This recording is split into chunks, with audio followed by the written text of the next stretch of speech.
Dans l'objectif de renforcer les liens entre l'Égypte et le Soudan, le président égyptien Abdel Fattah al-Sisi s'est rendu au Soudan pour une visite de travail le 6 mars 2021. Au cours de cet entretien avec son homologue soudanais Abdel Fattah al-Burhan, le dirigeant est revenu sur les divergences autour du grand barrage de la Renaissance sur le Nil et sur le conflit frontalier entre le Soudan et l'Éthiopie. Des craintes se dessinent autour des deux nations du fait que cette infrastructure, point focal pour l'économie éthiopienne, ne mette en péril leur accès à l'eau du fleuve.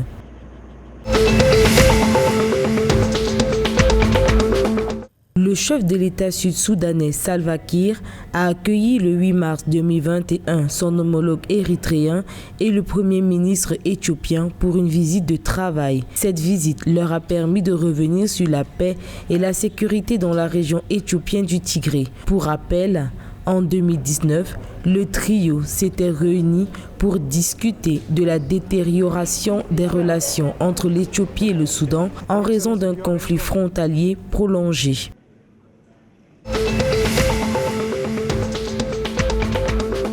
Au Burundi, 5255 prisonniers vont être libérés à partir de cette semaine. Cette libération, qui sera effective à 40%, se tient dans le cadre d'une grâce présidentielle destinée à désengorger des prisons surpeuplées en vue d'améliorer les conditions de détention. Cette opération concerne entre autres des détenus dont les peines sont inférieures ou égales à 5 ans, les personnes condamnées pour corruption. En rappel, les prisons du Burundi contiennent 13 200 détenus majeurs à ce jour pour une capacité de 4100 places.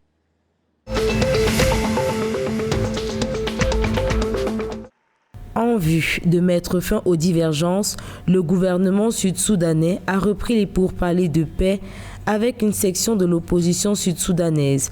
Selon l'envoyé spécial Barnaba Marial Benjamin, les pourparlers entre le gouvernement et une faction des groupes d'opposition avaient commencé avec les deux parties réitérant leurs engagements à mettre fin au conflit. Pour le moment, les différents médiateurs sont en réunion de travail pour effectuer une présentation de la proposition des deux autres parties pour discuter des causes profondes du conflit. Soulignons que les pourparlers devaient reprendre le mois dernier, mais ont été ajournés après que certains délégués gouvernementaux ont été testés positifs à la Covid-19.